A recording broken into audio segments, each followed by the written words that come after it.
এই আওয়ামী লীগকে আমরা আবার এই এই একই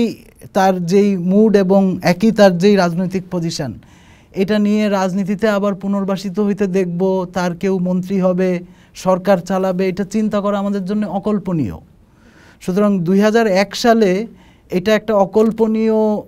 প্রতিক্রিয়া তৈরি করছিল এবং সেটা তরুণ প্রজন্মরে টাচ করছিল যে একটা দেশ, এই দেশটা এরা মানে কিনা, সেই এটারে স্বীকৃতি দেয় কিনা, কখনো এই দেশ সম্পর্কে এত বড় একটা গণহত্যা হয়ে গেল, সে ক্ষমা চাইল না,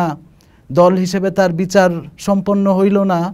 তারা রাজনীতিতে আছে এবং তারা মন্ত্রী হয়ে গেল, তারা দেশ চালাচ্ছে। এটা খুবই শকিং ছিল আসলে ওই সময়। এবং আমরা দেখলাম যে এই যে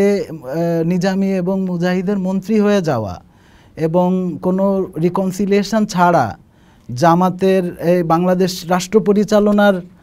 সাথে যুক্ত হয়ে যাওয়া, এটা আসলে একটা বিরাট কালেকটিভ শক তৈরি করছে।